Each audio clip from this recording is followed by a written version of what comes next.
भोपाल के अतिक्रमण और ट्रैफिक व्यवस्था को सुधारने के लिए सांसद आलोक शर्मा ने एक बार फिर अफसरों की बैठक ली। इस बैठक में कंडम वाहनों, बिजली के पोल हटाने के साथ प्रमुख मार्गों, चौराहों को अतिक्रमण मुक्त बनाने के दिशा निर्देश जारी किए। देखिए खास रिपोर्ट। राजधानी भोपाल की ट्रैफिक व्यवस्था को सुधारने और अतिक्रमण मुक्त राजधानी बनाने को लेकर भोपाल सांसद आलोक शर्मा ने पुलिस कमिश्नर कार्यालय में अहम बैठक ली। इस चौथी समीक्षा बैठक में भोपाल कलेक्टर, पुलिस कमिश्नर और डीसीपी ट्रैफिक संजय सिंह सहित तमाम वरिष्ठ अधिकारी मौजूद रहे।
सांसद आलोक शर्मा ने अफसरों को साफ हिदायत दी कि अब शहर की सड़कों से अतिक्रमण हटेगा, लेफ्ट टर्न पर यातायात की बाधाएं दूर होंगी और ई रिक्शा को तय मार्ग से ही चलाया जाएगा।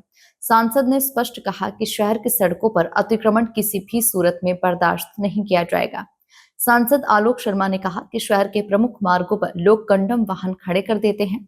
शहर के प्रमुख मार्गों और चौराहों से अतिक्रमण हटाकर शहर को खूबसूरत बनाया जाएगा। लाने का काम किया है। अभी तक अतिक्रमण हटाने का काम नगर निगम करता था, परंतु अब अतिक्रमण दस्ते का जो चेयरमैन है, जो अध्यक्ष हमने भोपाल एडीएम को बनाया है, भोपाल के एडिशनल एसपी को उसमें रखा है, नगर निगम के एडिशनल कमिश्नर को रखा है, सारे ट्रैफिक के एसीपी को रखा है, हमने सभी एसडीएम को रखा है, संबंधित थाने के थाना प्रभारी को रखा है। जिस स्थान पे उसका रोस्टर बनेगा कि आज 1 तारीख को यहाँ अभियान चलेगा, 2 तारीख को यहाँ पे अभियान चलेगा, वहाँ पे पूरी टीम व्यवस्थित रूप से रहेगी और कलेक्टर कार्यालय से इसका पूरी तरीके से संचालन होगा। नगर पालिका अधिनियम के अंदर ये भी प्रावधान है कि हम सम्मानीय न्यायालय में बात करके, सम्मानीय डीजे साहब से बात करके वहां पे हम एक मजिस्ट्रेट भी लेंगे।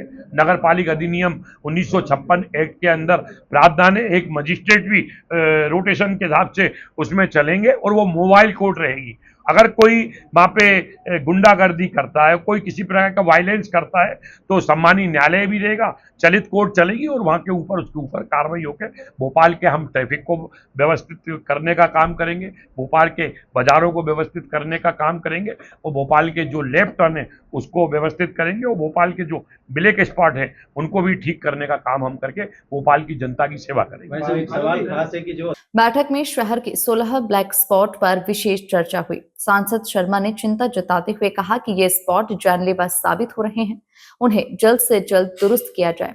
ट्रैफिक पुलिस को इन स्थानों पर सुधार कार्य शुरू करने के निर्देश दिए गए। सांसद ने निर्देश दिया कि शहर में सड़कों पर खड़े कंडम वाहनों को हटाया जाए। वहीं स्मार्ट पार्किंग को लेकर उन्होंने कहा कि पार्किंग की व्यवस्था को गैरेज में तब्दील न होने दिया जाए। सुधारने के निर्देश दिए हैं और आने वाले समय में भोपाल के जो बाजार हैं, भोपाल का पुराना शहर का जो चौक बाजार है, भोपाल का जो एमपी नगर का बाजार है, उस बाजार को भी व्यवस्थित करने का काम करेंगे और लगातार भोपाल के बेटे के नाते, भोपाल के जनप्रतिनिधि के नाते, भोपाल के सांसद के नाते सभी व्यापारिक संगठनों के साथ हम संवाद करेंगे, चर्चा करेंगे और चर्चा करने के बाद हम जो भी 4 व्हीलर हैं, जैसे एमपी नगर जोन 2 काफी 4 व्हीलर है, हमारी 2000 से अधिक गाड़ी स्मार्ट पार्किंग में खड़ी हो सकती है। पार्किंग को हम केवल गैरेज नहीं बनने देंगे। पार्किंग में मुझे जानकारी मिली है कि कुछ लोगों ने वहां पे मासिक पास बना लिए हैं। पार्किंग का भी नियम तय होना चाहिए। 8 बजे पार्किंग खुलना चाहिए और रात को 11 और 12 बजे तक पार्किंग में से एक भी गाड़ी नहीं होना चाहिए। हम बेहतर उसका सरलीकरण करेंगे, जनता से संवाद करेंगे, व्यापारियों से संवाद करेंगे, जिससे हमारा शहर का हार्ट बीट है, शहर की हृदय स्थली है, एमपी नगर शहर की धड़कन है, वहाँ के बाजारों को भी व्यवस्थित रखने का काम आने वाले समय में हम करने वाले हैं। थोड़ा समय जरूर लगेगा, परंतु सबको हमने एक फोरम पर बैठक में ये भी तय किया गया कि सड़क किनारे अव्यवस्थित रूप से लगे बिजली के खंभों को व्यवस्थित किया जाएगा। इसके लिए एडीएम भोपाल की अगुवाई में एक समिति बनाई गई है जो खंभों के स्थानांतरण और सुरक्षा की दिशा में काम करेगी। Bureau report, MP news, Bhopal.